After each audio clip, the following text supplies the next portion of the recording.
what's up everybody? Gonna do a classic rock reaction, man. This is the Rolling Stones, and we're gonna do a full album reaction, and the album we're talking about is Beggars, Banquet. I know this is one of those albums from the Rolling Stones that's considered to be, I believe it's one of the big four of their great albums, so I'm looking forward to this, man.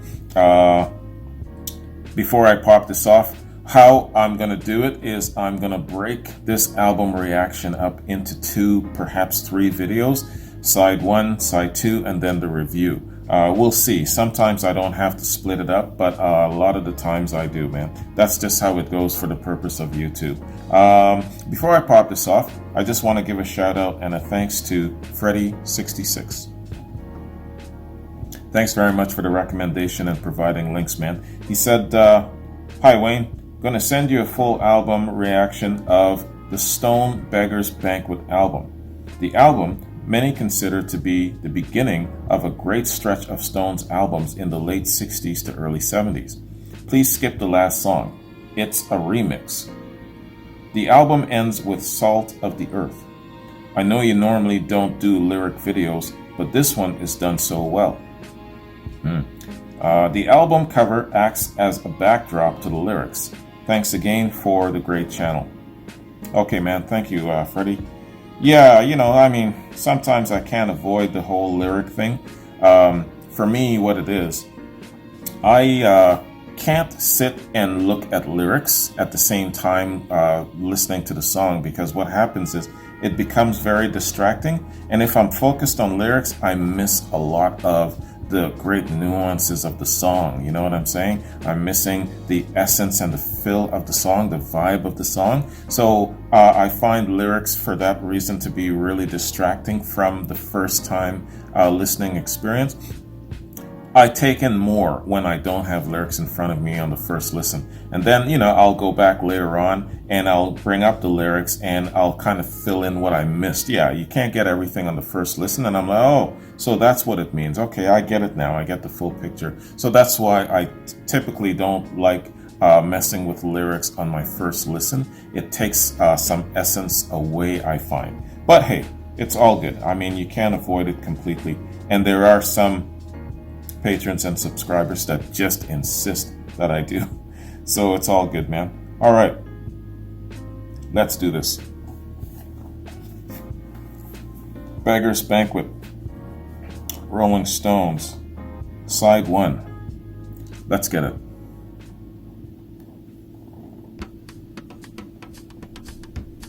Cheers, baby. I toast your sparkling.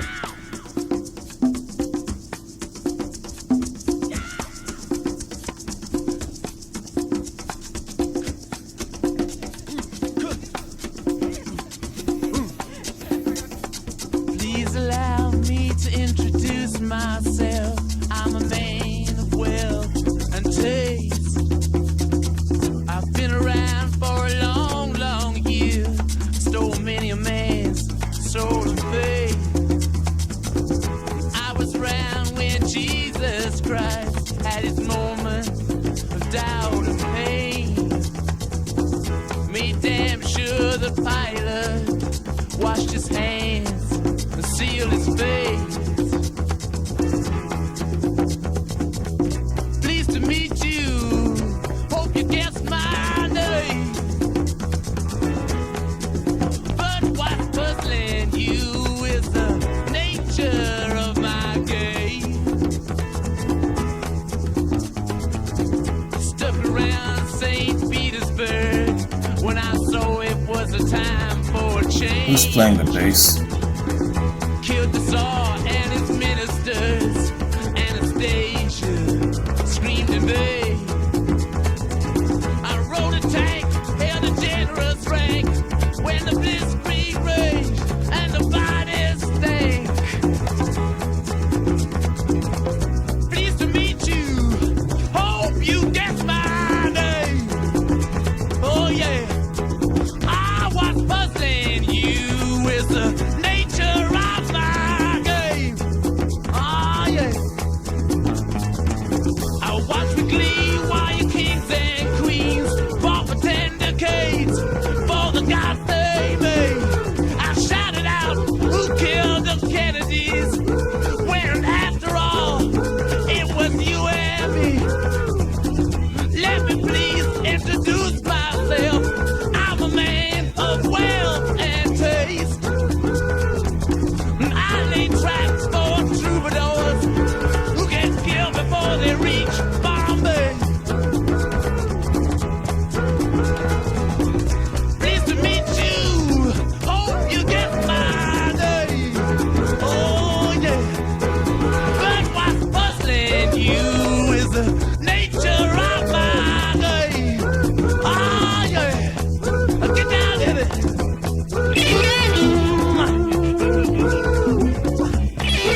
got so many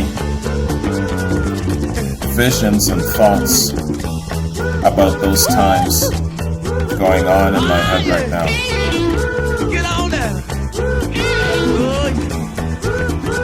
I'm talking too loud, aren't I? I got this shit cranked so hard.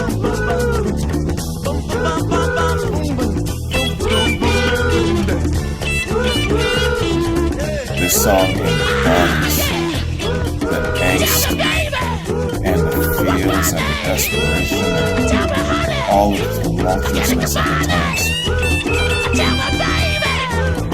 What's her name?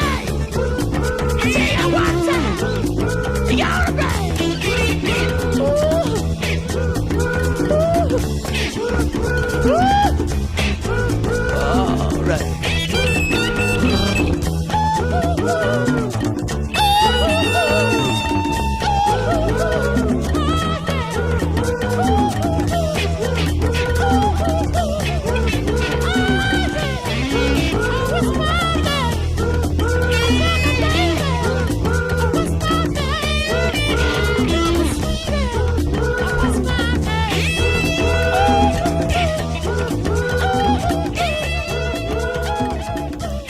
When I was really deep in my anti-war and my social political stuff back in the beginning of my channel, I was just coming up to do this reaction, and then the Led Zeppelin factor distracted me.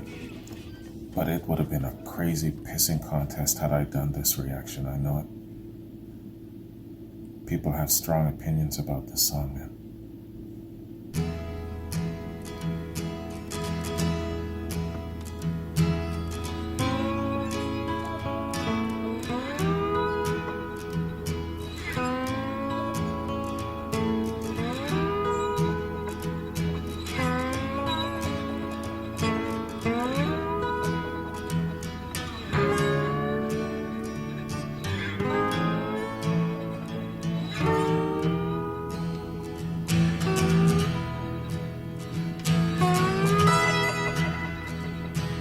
Take me to the station and put me on a train. I've got no expectations to pass through here again.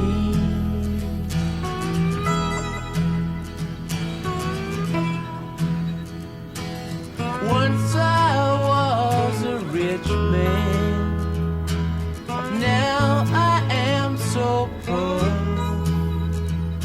but never in my sweet short life have I felt like this before.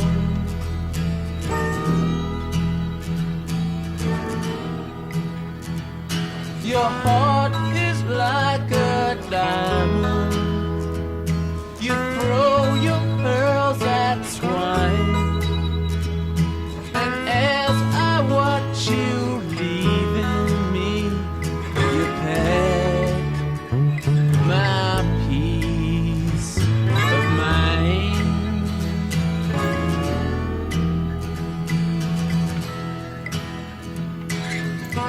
Cast your pearls to swine.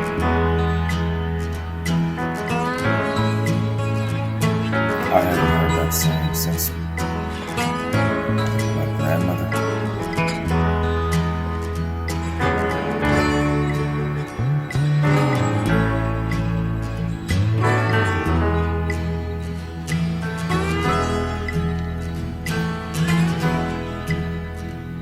Our love was like the water that splashes on a stone.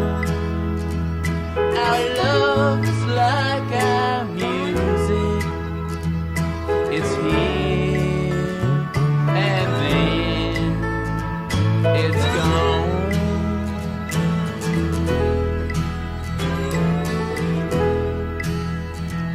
So take me to the airport and put me on a plane. I've got no expectations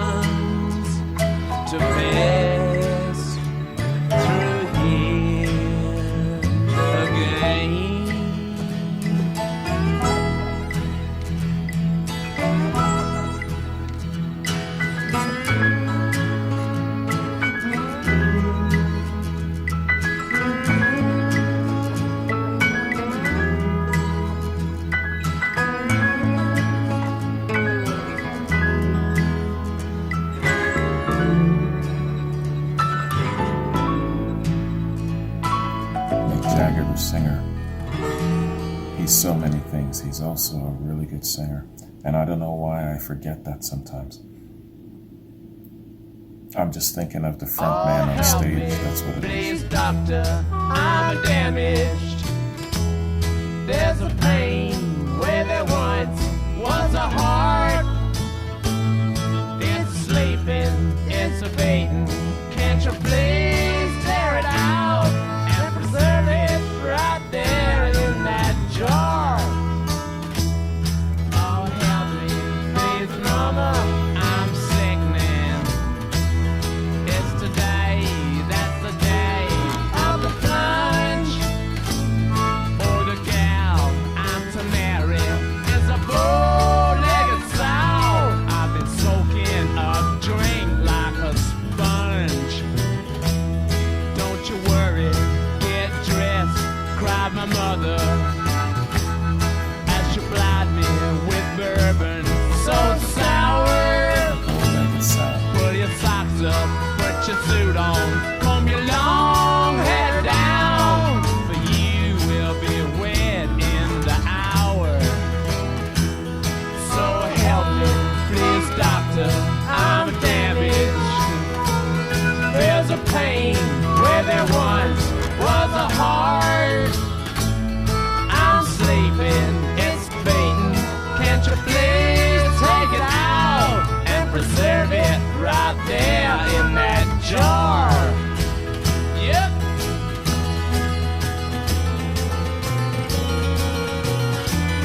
Oh, help me, please, doctor, I'm damaged. There's a pain where there once was a heart. It's sleeping, it's fading. Can't you please tear it out and preserve it right there in that jar? I was trembling as I put on my jacket. It had creases as sharp as a knife. I put the ring in my pocket, but there was a note, and my heart, it jumped into my mouth. It read, Darling, I'm sorry to hurt you, but I've no courage to speak to your face. But I'm down in Virginia with your cousin Lou. now be no waiting today. So help me, please, doctor, I'm damaged. You can put back my heart in its hole. Oh, mama, I'm crying tears of relief. My pulse is now under Tears of control. relief.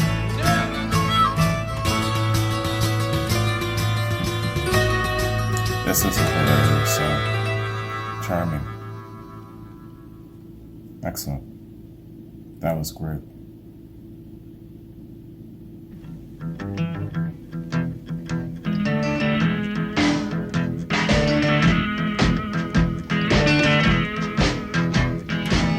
Parachute woman, land on me tonight.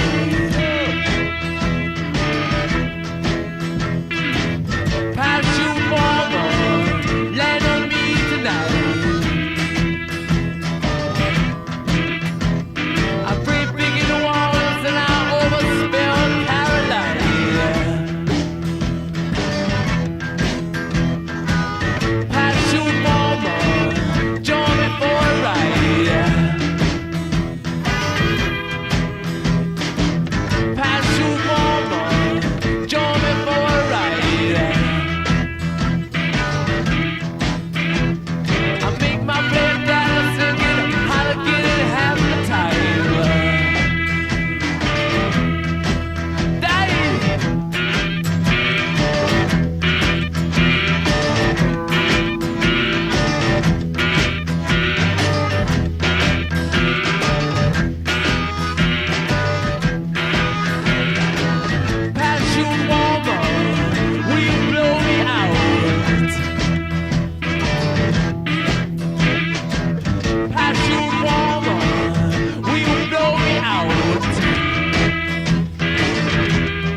Muscle Shoals. Is this where this was recorded?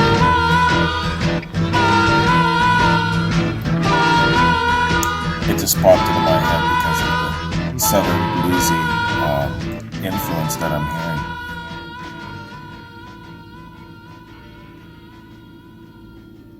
Man, that was a great documentary. That was among my favorite documentaries I've seen so far. Muscle Shoals.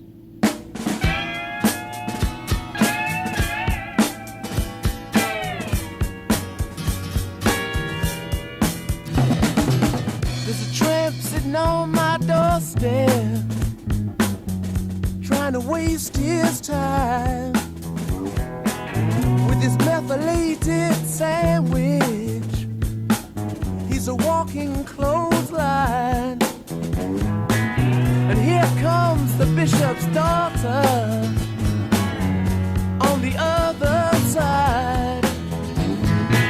And she looks a trifle jealous. She's been an outcast all her life.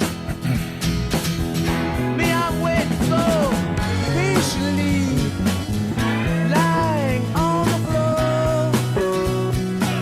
I'm just trying to do my jigsaw puzzle before it rains anymore. Oh, the gangster looks so frightening with his Luger in his hand. But when he gets home to his children, he's a family man. But when it comes to the nitty-gritty, he can shove in his knife. Yes, he really looks quite religious. He's been an outlaw all his life. Me, I'm waiting so patiently, lying on the floor. I'm just trying to do this jigsaw puzzle before it rains anymore. Yes, yes, bye-bye.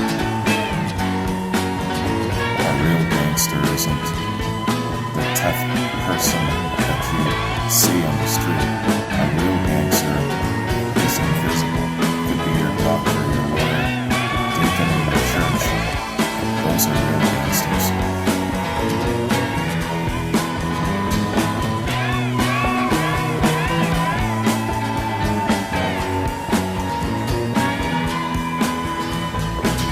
Me, I'm waiting so patiently, lying on the floor. I'm just trying to do this jigsaw puzzle before it rains anymore. Oh, the singer, he looks angry at being thrown to the lions. And the bass player, he looks nervous about the girls outside.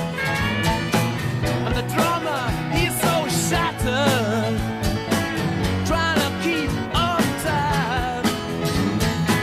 And the guitar players look damaged. They've been outcasts all their lives. Me, I'm waiting so patiently, lying on the floor.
song basically represents the world, life, trying to figure this shit out. Trying to find a rhyme and reason.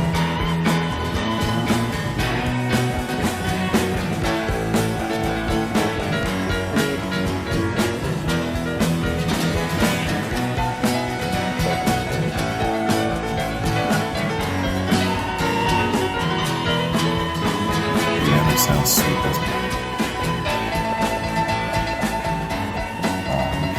I think so.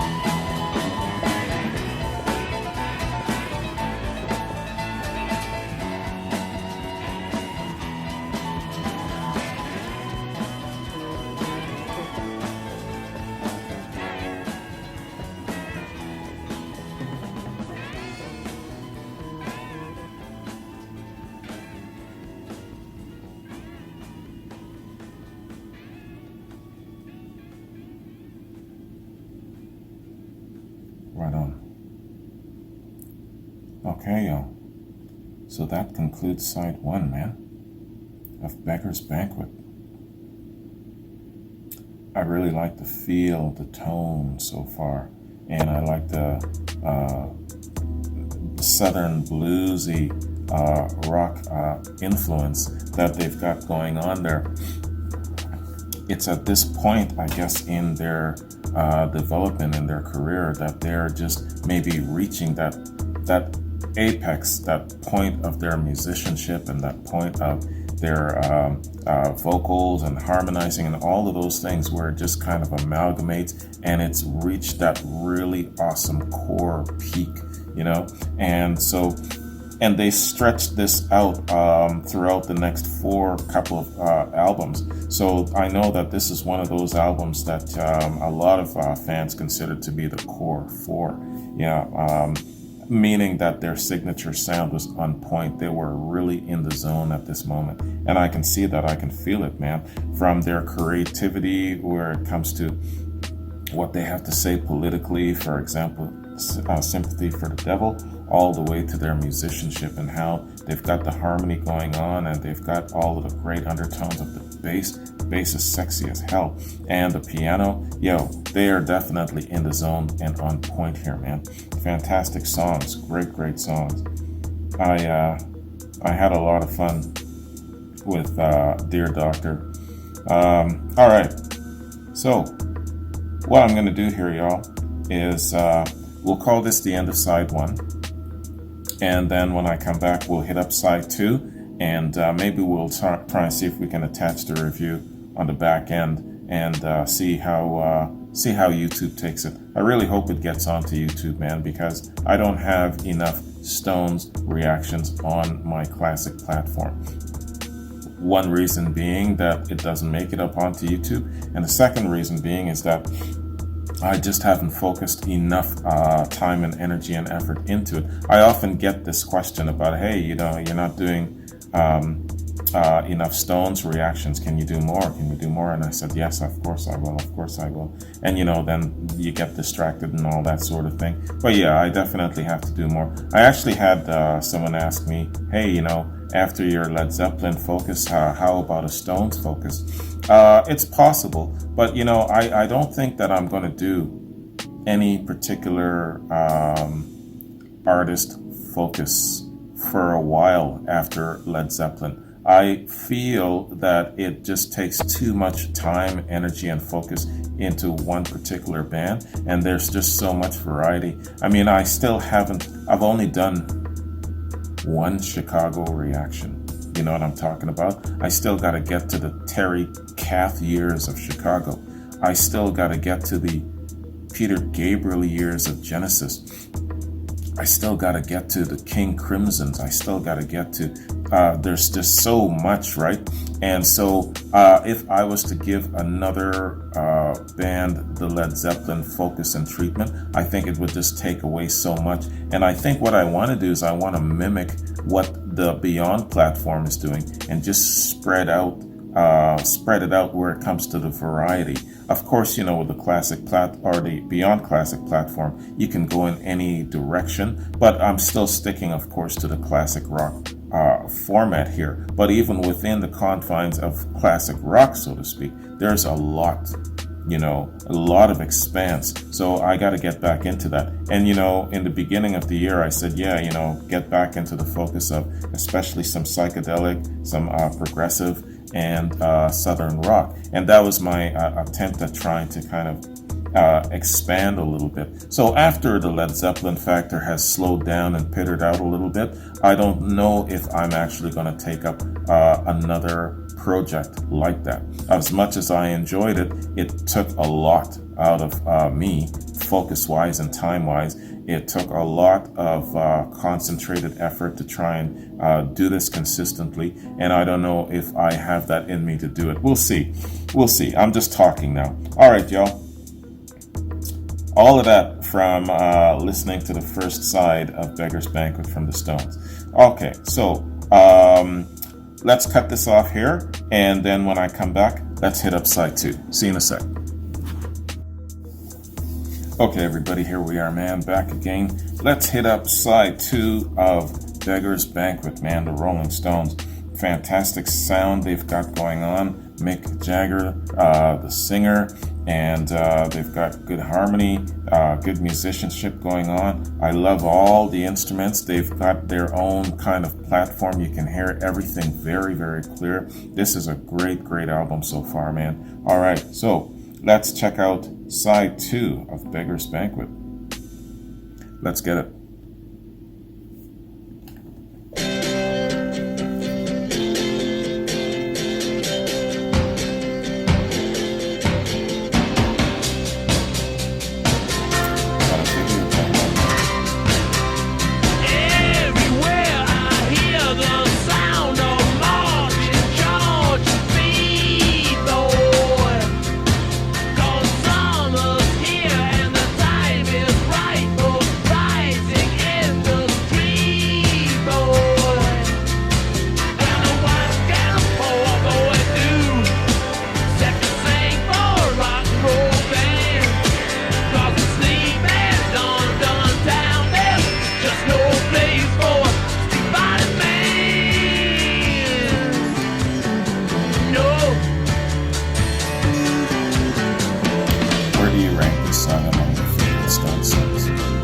Some of you, it's probably number 1. Hey, think the time is right for a balanced revolution. 'Cause where I live, the game to play is compromise solution. When the white California boy do set to sing for a rock and roll band, 'cause it's sleeping London town. Just no place for Stefan man. No.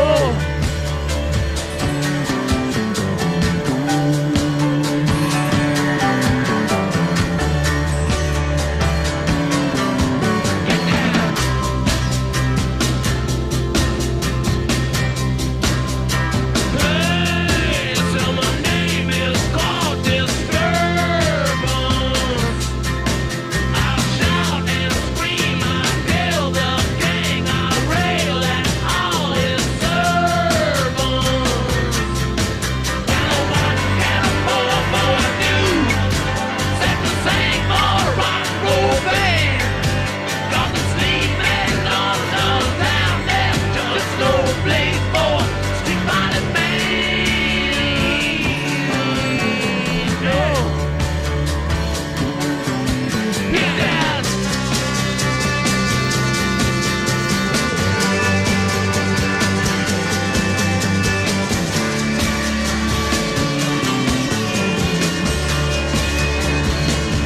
Seeing those bombs falling out of the B-52, damn, look at that. Crazy times back then.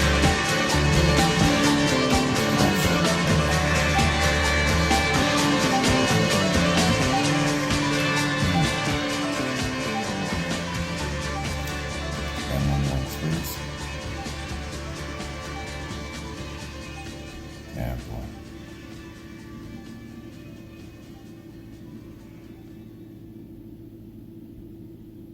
All right. Great song. Fantastic.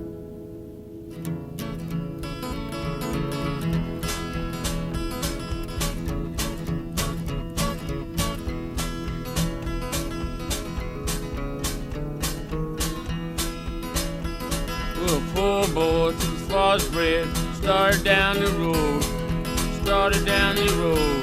took all he had, started down the road.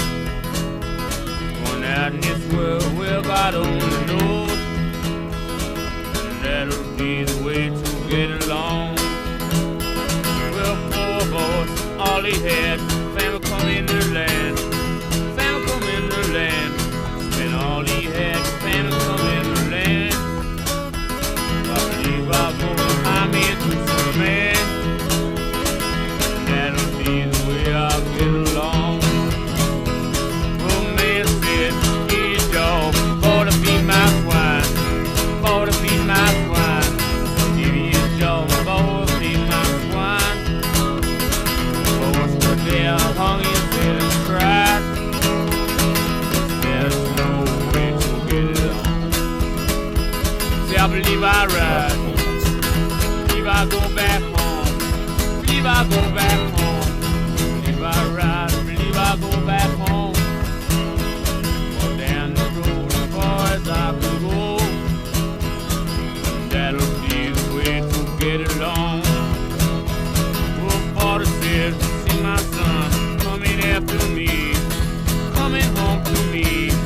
Father ran, fell down on his knees, just sang a praise, Lord have mercy on me. Mercy. Oh, poor boy stood there, hung his head and cried, hung his head and cried. Oh, boy stood and hung his head and cried. Said, Father, will look on me as a child. Yeah. Well, father said his eldest son killed a fatted calf, call the family round, kill that calf, call the family round. My son was lost, now he is found. 'Cause that's the way for us to get along.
she never saw ya scratch my back.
Yeah, it's a serious message behind that song.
Song.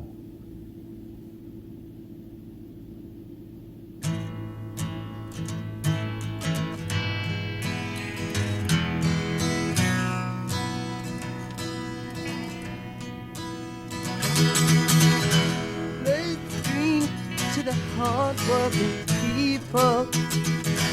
Let's drink to the lonely of birth.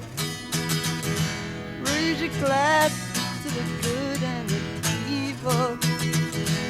Let's drink to the salt of the earth.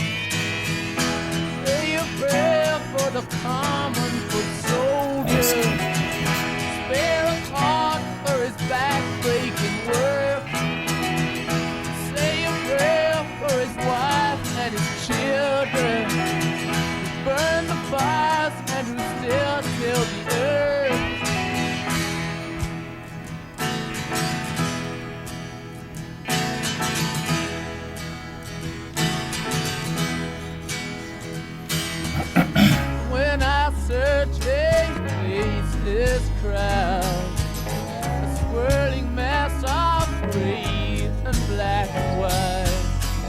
don't look real to me. In fact, they look so strange.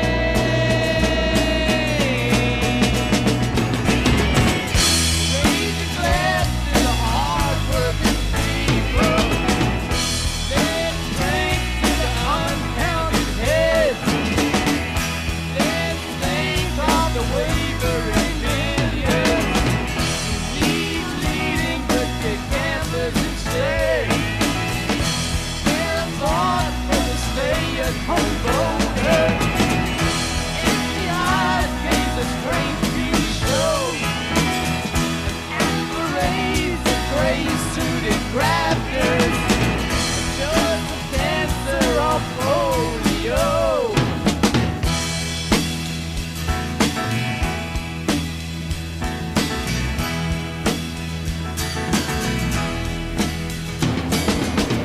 When I look into their faceless crowd, a swirling mass of grays and black and white, they don't look real to me.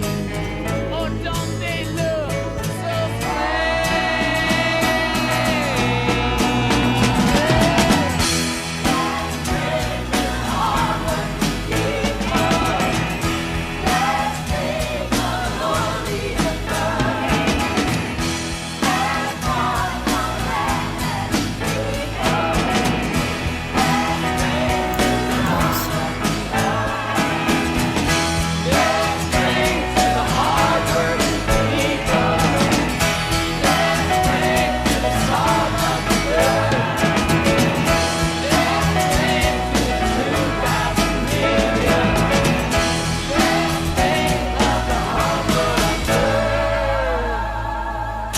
Something so sweet about a choir, man. So stirring.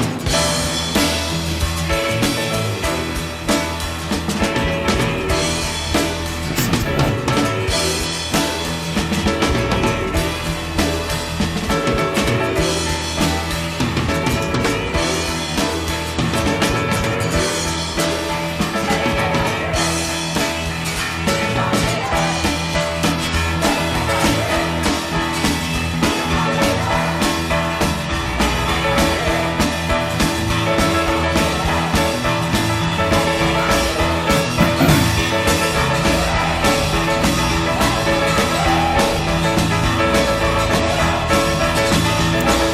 Hear the song right here.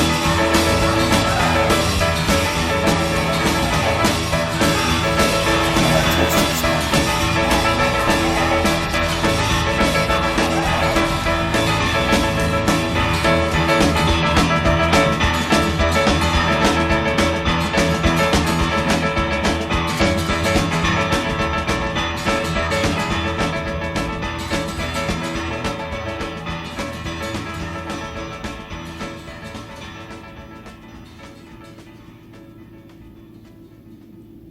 Right on. Right on, man. That I can understand why so many people hold this album in such high regard. It's not exaggerated at all. Great, great album. Good variety in it too. Between the subject matters, between yes, they can sing about some really, really heavy things, but they can also sing about things on the lighter side, but not compromising any of their signature sound, their charm, their sweet essence being the Stones. They've got all of those things incorporated, and man, I tell you, it's their musicianship on point here, man. You know, you've got everything that you can think of present here. I've heard harmonica, damn, I heard fiddles, man. I think I heard everything except perhaps some brass, or maybe I'm forgetting. But yeah, hey, fantastic album, man. Every song was great in its own way. Definitely no fillers here, man. I really enjoyed this album. Definitely, I would say 4.5 to 5 out of 5. Absolutely. Because how does that qualify?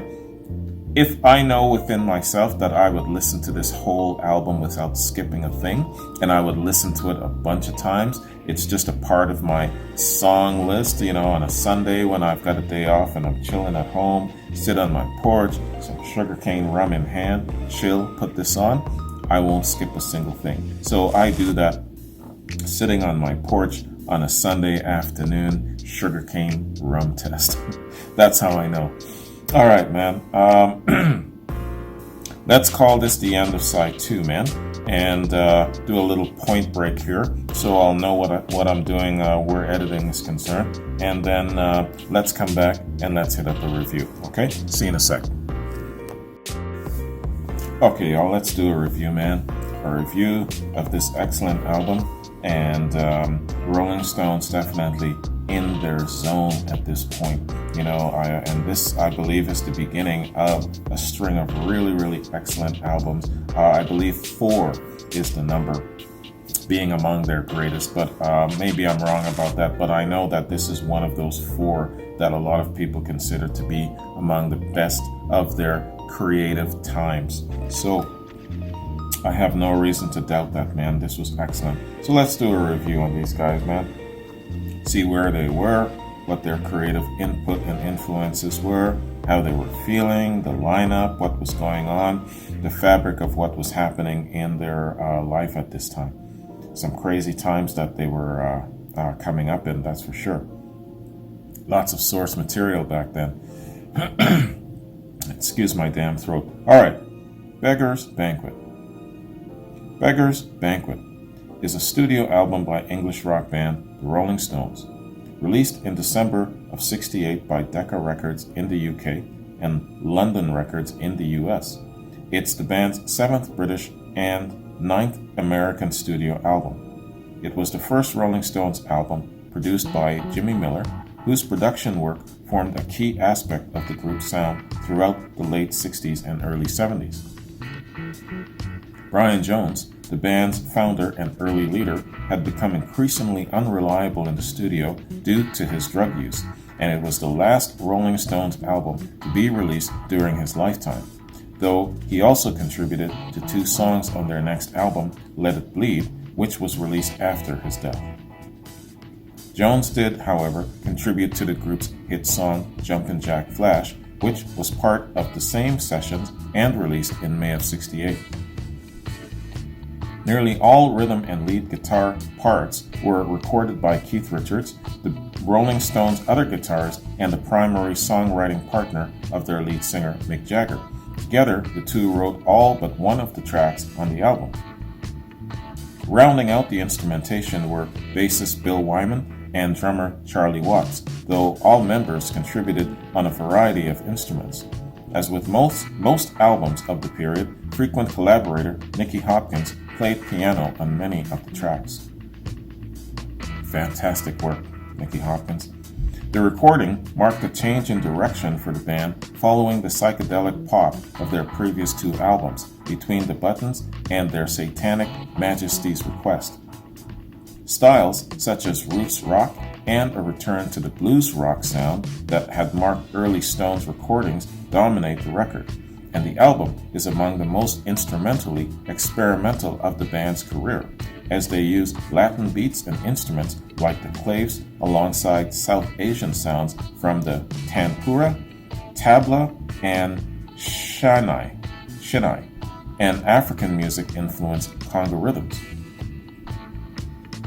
Beggars Banquet was a top 10 album in many markets, including a number 5 position in the US, where it's been certified platinum, and a number 3 position in the band's native UK.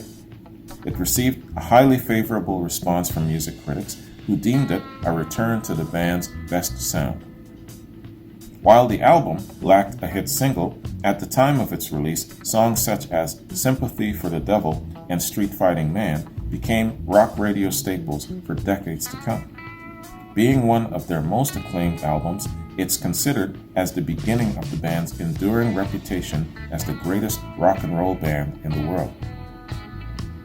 The album has appeared on many lists of the greatest albums of all time, including by Rolling Stone, and it was inducted into the Grammy Hall of Fame in 1999. Wow. Great, endearing work. You know, being an artist, having your work being remembered like that, and it's not just a fly-by-night, easily forgotten thing, you know what I mean? 500 years from now, we're still going to be talking about the Stones and the greatness of their production and their great albums, you know what I'm saying? Certain acts in this day and age, man, something comes out and then you forget about it the next day. Isn't that the shit? I wouldn't want to be an artist like that. Recording and production.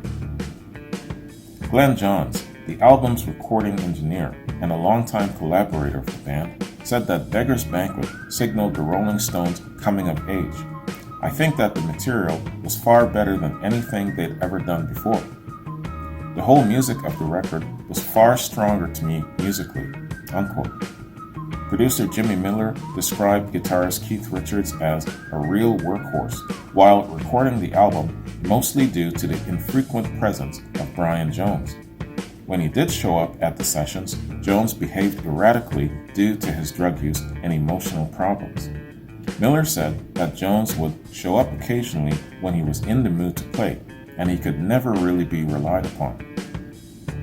Quote, when he would show up at a session, let's say he had just bought a sitter that day, he'd feel like playing it, so he'd look in his calendar to see if the Stones were in. Now, he may have missed the previous 4 sessions. We'd be doing, let's say, a blues thing. He'd walk in with a sitter, which was totally irrelevant to what we were doing, and want to play it. I used to try to accommodate him. I would isolate him, put him in a booth, and not record him onto any track that we really needed. And the others, particularly Mick and Keith, would often say to me, just tell him to piss off and get the hell out of here. Wow. Brother was lost and in need of help. Back in those days, man, all of the drugs flying around and shit like that, you had to clean yourself up, which is sad. Some people just aren't capable. Even given this, Jones contributes to every track on the album except the final 2, playing sitar and tempera on Street Fighting Man, slide guitar on No Expectations, acoustic guitar on Parachute Woman, harmonica on Parachute Woman, Dear Doctor, and Prodigal Son, and Mellotron on Jigsaw Puzzle and Stray Cat Blues. All of that wonderful, wonderful talent. So versatile, And I know that he was also a really good singer, and he backed Mick up in the early albums on vocals. So this guy was just an all-around gem of a musician, and it's too bad that he couldn't keep himself clean. In a television interview, Jagger recalled that Jones's slide guitar performance on No Expectations was the last time he contributed something with care. Other than Jones, the principal band members appeared extensively, with Richards providing nearly all of the lead and rhythm guitar work, as well as playing bass on 2 others, in the place of Bill Wyman, who appears on the rest. Drummer Charlie Watts plays the drum kit on all but 2 tracks, as well as other percussion on the tracks that do not feature a full drum kit. Additional parts were played by keyboardist and frequent Rolling Stones collaborator Nicky Hopkins and percussionist Rocky Dijon, among others. Wow. See? All of the work and the pain and the sacrifice and the strife and all of the shit that goes into getting music this great to us. There's a price to pay for getting that shit to us. And you got to sit down, you got to grunt it out, you got to do the work among distractions, among challenges. They've got, at one point, a very, very key member of their lineup who is just going off the rails, couldn't control his drugs, his alcohol, all of the shit. And despite that, they had to stay focused and committed. You know what I'm talking about? That's the stories behind the music that really makes me appreciate the music more. When I hear about things like this, when I get a feel and a vision for what they had to actually, how they had to navigate to get the shit to us, man. Wow. Brian Jones, so sad. Beggars Banquet received a highly favorable response from music critics who considered it a return to form for the Stones. Author Stephen Davis writes of its impact, quote, "The album was a sharp reflection of the convulsive psychic currents coursing through the Western world." Damn, let me read that shit again. The album was a sharp reflection of the convulsive psychic currents coursing through the Western world. Yeah, that is what was going through, and they were feeding off of that, and their creative energy and all of that stuff was being turned with all of the stuff going on around them. Nothing else captured the youthful spirit of Europe in '68 like Beggars' Banquet, unquote. Less impressed, the writer of Melody Maker's initial review dismissed Beggars' Banquet as mediocre and said that since the Stones are Mick Jagger, it was only the singer's remarkable recording presence that makes this LP, unquote. Oh my God. One day, I swear to y'all, one day I will find value in what critics have to say. One day, I promise you I will, but not today. God damn. That is the most ignorant shit to put in print. Who was this fool? Okay, smart. They didn't put their name, they didn't attach their name to that. That is the most ignorant shit I've ever. Jeffrey Cannon of The Guardian found that the album demonstrates the group's primal power at its greatest strength and wrote admiringly of Jagger's ability to fully engage the listener on Sympathy for the Devil, saying, quote, "We feel horror because, at full volume, he makes us ride his career wave with him, experience his sensations, and awakens us to ours," unquote. It's amazing from one critic to another how they go back and forth. And yeah, some are great, some are idiots, man. In his ballad for oh no. Speaking of idiots. Oh no, not you. You are done. I am not even going to mention your name on my platform, except how I feel about you. Idiot. I will never ever mention your name on this platform. Alright, yeah, I'm biased sometimes, and this is definitely a great example of that. Let me skip this fool entirely. I don't know why they gave him half a paragraph. No. Yeah, let's skip this guy altogether. Reappraisal. In a retrospective review for Wandering Sound, Ben Fong Torres called Beggars' Banquet an album flush with masterful and growling instant classics, and said that it responds more to the chaos of '68 and to themselves than to any fellow artists. The mood is one of dissolution and resignation, in the guise of a voice of an ambivalent in the guise of a voice of an ambivalent authority.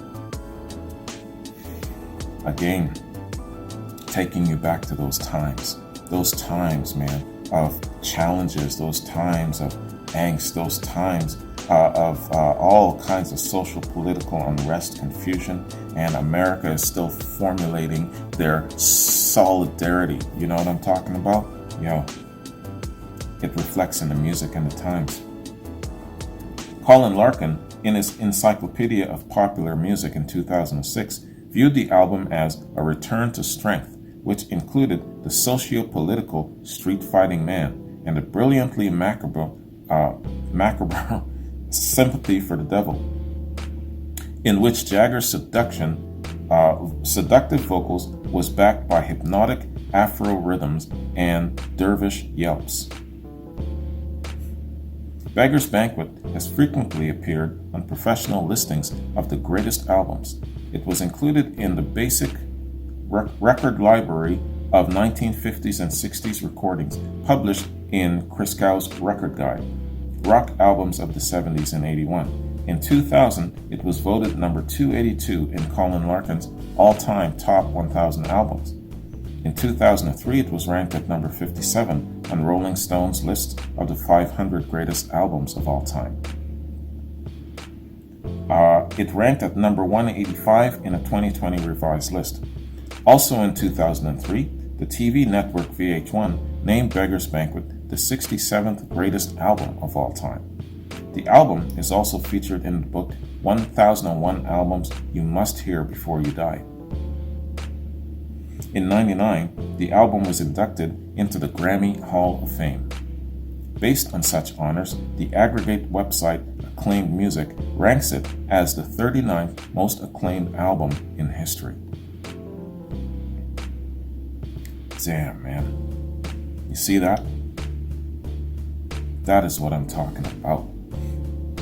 Sure, you're going to get people that don't like it. Sure, you're going to get people that are indifferent or meh or whatever the case may be. But overall, I can say on a percentage basis, probably 90% of the general population that have more of a rational balance likes the album. Fantastic album, man. Great album. Really reflective of the times. They were allowing themselves creatively to be influenced by a number of things. You know, some of the great blues jams from the past, for example, singing about the times in the political scene around them, for example, singing about issues of the heart, for example, a little bit of love here, being burned. What did he say? That bow-legged sow took my heart, or something like that. Man, yeah, you know, so the variety of what they did was really good in these 10 songs. Really excellent album, man. So, let me just take a quick look at my notes here. See what I got going on before I bounce. Yeah, Don, Rob, Jeff, Evelyn, Jeffrey, got some reactions. Yeah, Rob and Robert. There's a lot of Robs and Roberts on my channel, man. And lots of Jeffs and Jeffreys.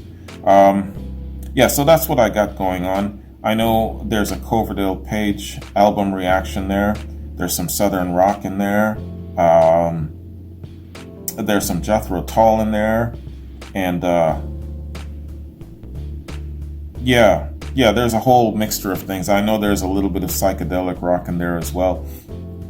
I know there's some King Crimson coming up soon, in keeping with my desire to do some more